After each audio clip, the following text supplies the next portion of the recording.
একেবারে মহারাজা পালঙ্ক দুখানা, ফাউন্টেন রয়েছে আর একটা সুন্দর বারান্দা। এখানে রয়েছে ওয়েস্টার্ন স্টাইলের টয়লেট। আর ব্যালকনি থেকে দেখো এই যে সামনে, যাক পাপ্পুর সঙ্গে সে এটা দিয়ে যুদ্ধ খেলা যায়, কাজ করছে।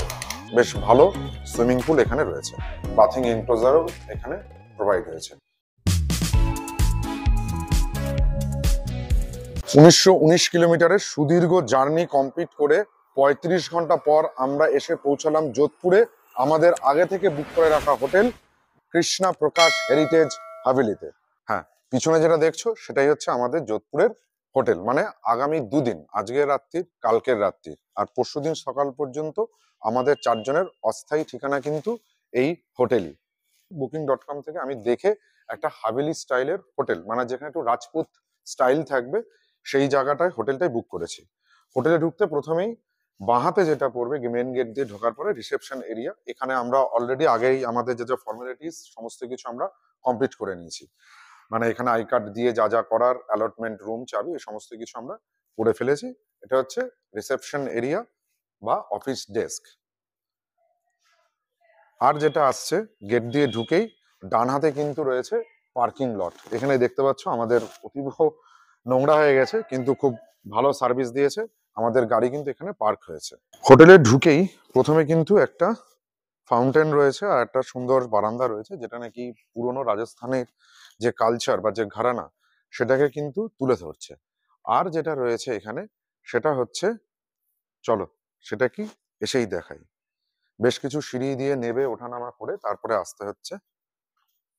এই যে দেখো, রাজস্থানে নাকি জলের অভাব, জল কিছু, এখানে কিন্তু সুইমিং পুলও রয়েছে। এই সুইমিং পুল এরিয়া খুব সুন্দর, একটা ছোট হলেও বেশ ভালো সুইমিং পুল এখানে রয়েছে। আর কিছু রিল্যাক্সেশনের জন্য যা যা ব্যবস্থা, ওখানে ইজি চেয়ার, এখানে একটা বসার জায়গা আছে। আর সুইমিং করার পরে ড্রেস চেঞ্জ করার জন্য এদিকে কিন্তু টয়লেটও দেওয়া হয়েছে, প্রোভাইড করা আছে। Toilet means dressing room. আর এখানে একটা যেটা রয়েছে সে উট গাড়ির যে কাটেন, আমরা যেরকম বাংলায়, আমাদের পশ্চিমবাংলায় যেরকম গরুর গাড়ি হয়, সেরকম কিন্তু রাজস্থানে উটের গাড়ি হয়। উটের গাড়িতে এই সমস্ত জায়গায় কিন্তু মালপত্র বা বিভিন্ন জিনিস বহন করা হয়। সেইটারও একটা প্রোটোটাইপ বলবো না, তাই পুরোনো একটা স্ট্রাকচার এখানে সম্পূর্ণভাবে রাখা হয়েছে, কাঠের তৈরি। এটা 2 নাইটস এর জন্য 2টো রুমে আমাদের পেড করতে হচ্ছে, কিন্তু খুব বেশি পড়েনি, 6,000 টাকা 2 নাইটস এর জন্য। মানে এক একটা রুম 1,500 টাকা করে পড়েছে। এবার রুম টুরে যাব, হোটেলের পুরো পরিবেশটা একবার দেখে নাও। সব জায়গায় কিন্তু এই হোটেলটা খুব সুন্দরভাবে, যেটা রাজস্থানী ঘরানা বা রাজপুত কালচারের সঙ্গে ওতপ্রোতভাবে জড়িয়ে রয়েছে। নামের সঙ্গে কিন্তু এটা খুব ভালোভাবে জাস্টিফাইড করেছে হাভেলি। সিঁড়ি দিয়ে 3 তলায় আসতে হবে, এটা সত্যি কষ্টসাধ্য ব্যাপার, কোনো লিফট নেই। বয়স্কদের জন্য এটা একটু প্রবলেমেটিক ব্যাপার। এটা হবেই বস, কারণ পুরোনো দিনের হোটেল, পুরোনো দিনের হাভেলি, এই এসেন্সটা নিতে গেলে এটুকু কষ্ট করতেই হবে। চলো রুমে চলে আসি। হ্যাঁ, প্রতিবারের মতো নেবারও টাল বাহানা রয়েছে। প্রথমে ঠিক ছিল 5 জন, মধ্যে এমন হয়েছিল 6 জন, কিন্তু আলটিমেটলি এসে পৌঁছেছি 4 জন। আর একজন রাহুলকে আমরা দেখেছিলাম কেদারনাথে, সে আসতে পারেনি আনফর্চুনেটলি। একটা রুমে রিজু আর পাপ্পু ঢুকেছে, আর একটা রুমে আমি আর বরুণ নাইট স্টে করবো। চলো রুমটা দেখে নিই।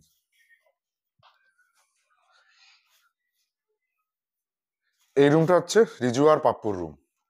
প্রথমেই দেখো দরজার কারুকার্য বা নকশা যেটা রয়েছে, সেটা কিন্তু সম্পূর্ণভাবে রাজস্থানের যে রাজপুতদের নকশা বা ছাপ, সেটা সম্পূর্ণভাবেই বর্তমান রয়েছে। আর আরো বেশি হাভেলিয়ান টাচ কোথায় পাচ্ছে, সেটা হচ্ছে এই বেডরুমটার খাটটার দিকে দেখো, একেবারে মহারাজা পালঙ্ক দুখানা, দুজনা মহারাজা পালঙ্ক। আর একটা এখানে খাট এক্সট্রা প্রোভাইড হয়েছিল, যেহেতু এই রুমটা আমাদের ট্রিপল শেয়ারিং ছিল। যাই হোক, এখানটাতে সুন্দরভাবে রয়েছে।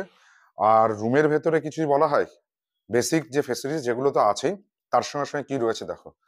ফার্স্টে ঢুকে রুমের পড়বে একটা কাবার্ড, যেখানে তোমরা তোমাদের জামা কাপড় সবকিছু রাখতে পারো। আর একটা পড়ছে, এখানে তো খাট দেখিয়ে দিলাম, টিভি দেওয়া হয়েছে, এটা মডার্ন ফেসিলিটিস এর মধ্যে পড়ছে, টিভি রয়েছে। টিভির পরে যেটা চলে আসছে সেটা হচ্ছে ড্রেসিং টেবিল।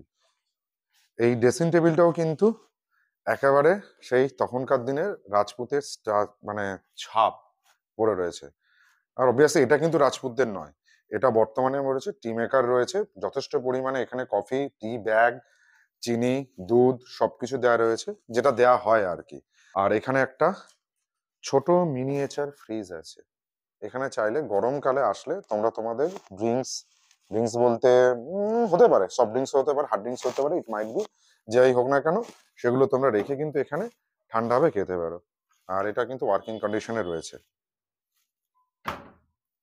এবার যেটা চলে আসছে সেটা হচ্ছে রুমের বাথরুম পায়খানা। ঢুকেই দেখো একটা প্রকাণ্ড বাথরুম রয়েছে। এখানে ঢুকেই দেখতে পাচ্ছ একটা বেসিন রয়েছে। বেসিনের সুন্দর বড় একটা টেবিল দেওয়া রয়েছে। বেসিনের ভেতরেও কিন্তু hot water, cold water option রয়েছে। তার সঙ্গে হেয়ার ড্রায়ার এখান থেকে প্রোভাইড করা হয়েছে। আর যেটা রয়েছে সেটা হচ্ছে 3টে সাবান, শ্যাম্পু, বডি ওয়াশ সমস্ত কিছু কিন্তু হোটেলের তরফ থেকে কমপ্লিমেন্টারি হিসেবে দেওয়া রয়েছে। আর টাওয়াল তো দেয়াই রয়েছে টাওয়াল র্যাকে। স্নানের জন্য দেখতেই পাচ্ছ এখানে বাথিং যে এনক্লোজার সেটা প্রোভাইড রয়েছে। আর ঠিক এনক্লোজারের এন্ট্রান্সের এই সামনে রয়েছে কোমোড পায়খানা বা western style toilet. Jet shower রয়েছে, হ্যান্ড পুশ রয়েছে, কল রয়েছে, টিস্যু পেপার প্রোভাইড হয়েছে, সবকিছুই রয়েছে। আর হ্যাঁ, আর একটা জিনিস দেখাতে ভুলে গেছি, সেটা হচ্ছে কিন্তু এই রুমগুলো কিন্তু এয়ার কন্ডিশন, মানে এসি কিন্তু এখানে প্রোভাইড হয়েছে বেডরুমে। হ্যাঁ, আর একটা মেন ডেকোরেটিভ এর মধ্যে দেখো সব থেকে বড় জিনিস, রাত্রিবেলা হয়তো আমাদের ফাইট করার ইচ্ছে হলো, কি এই যে রয়েছে রাজপুতদের অস্ত্র। বেশ সুন্দর, ধার আছে কিনা জানি না, ধার নেই, শোপিস হিসেবেই রয়েছে, ভালো লাগছে দেখতে। দুটো রয়েছে, রাত্রিবেলায় যাক পাপ্পুর সঙ্গে সে এটা দিয়ে যুদ্ধ যুদ্ধ খেলা যাবে। ট্রিপল বেডটা দেখে নিয়েছো, ট্রিপল শেয়ারিং রুমের পরে এবার ডাবল শেয়ারিং বা ডাবল বেডরুম। দরজা কিন্তু একই রকমই, একেবারে সেই গোপীবাবুর মতন। দরজাটা খোলালো, ক্যাঁকাড়া, আওয়াজ হয়নি, আওয়াজটা আমি দিয়ে দিলাম। একদম বেসিক ফিচার্স যা ছিল সমস্ত কিছু কিন্তু একই রকমই। রুমের ভেতরে ঢুকে প্রথমে যেটা দেখতে পাচ্ছ এই যে ডেস্কটা রয়েছে, এটা আমার খুব ভালো লেগেছে, কারণ এখানটাতে মালপত্র রাখা বা এর তলায় জুতো চটি রাখা যেতে পারে, বা এখানটায় বসে তোমরা বুট মোজাও পরে ফেলতে পারো। এটা আমার খুব ইউনিক লেগেছে। তারপরে এখানে দেখো সেই তখনকার দিনে রাজপুত আমলের বা কিছুর নকশা কাটা একটা ওয়ার্ড্রপ রয়েছে, একটা নকশা কাটা বা রঙিন কাঠের ওয়ার্ড্রপ রয়েছে। এটা কিন্তু আমার খুব ব্যক্তিগত, আমার খুব ভালো লেগেছে। আর টিভি রয়েছে, সেট টপ বক্স রয়েছে, অবভিয়াসলি এই যে দেখতে পাচ্ছ এসি, এয়ার কন্ডিশনিং রুম, এটা এসিও প্রোভাইড রয়েছে রুমগুলোর ভেতরে, পাখা আছে, লাইট টাইট আছে।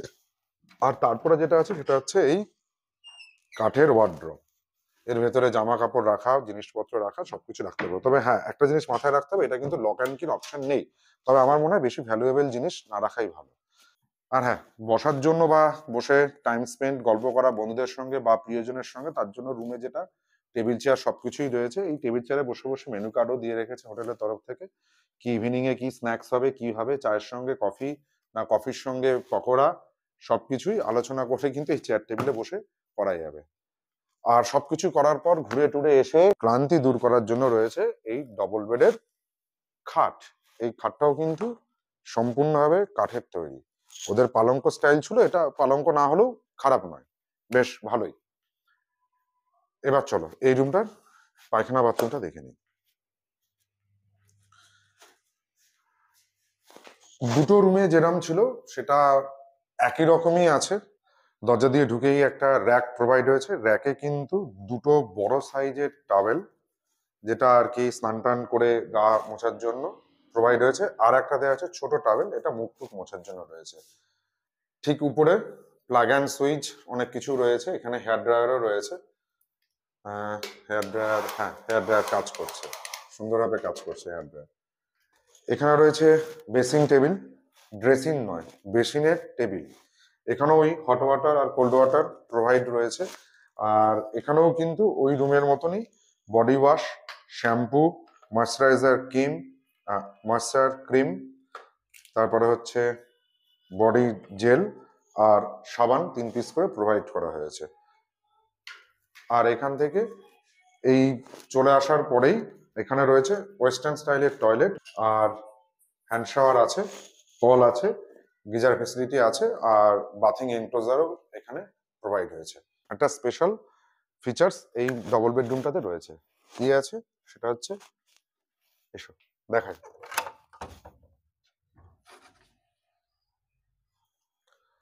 ছোট্ট একটা ব্যালকনি, আর ব্যালকনি থেকে দেখো এই যে সামনে মেহেরানগড় ফোর্ট বা মেহেরগড় ফোর্ট এখান থেকে সুন্দরভাবে দেখা যাবে। সকালবেলা উঠে দরজা খুলে বিছানাতে বসে বসেই কিন্তু কেল্লার অপরূপ সৌন্দর্য এখানে দেখতে পাওয়া যাবে। যোধপুরের one of the most attractive tourist প্লেসের মধ্যে যেটা পড়ে সেটা হচ্ছে এই মেহেরানগড় ফোর্ট বা মেহেরগড় ফোর্ট বা মেহেরগড় কেল্লা, যেটা আমার পিছনে রয়েছে। আর হোটেলের কম্বিনেশনটা দেখো, রেড ব্লু, রেড ব্লু, কারণ যোধপুরের অপর নাম ভাই ব্লু সিটি অফ ইন্ডিয়া। এই জন্য দেখো হোটেলের কিন্তু যেটা আউট ওয়ালের যে স্ট্রাকচার সেটা কিন্তু নীল লাল নীল লাল হয়েছে, নীল সাদা নয়, আবার আমাদের রাজ্যের সঙ্গে গুলিও না।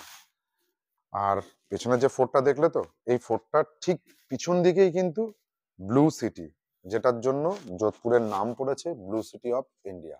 সেটা যাব, এক্সপ্লোর করব, কালকে করব।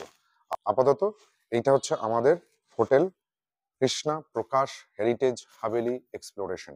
অনেকেই ভেবে থাকবে হোটেলটা খুব কস্টলি, কিন্তু কস্টলি নয়। যোধপুরে অনেক হোটেল আছে, বাজেট হোটেলের ভেতরে এটা তোমরা বা আপনারা কনসিডার করতে পারেন।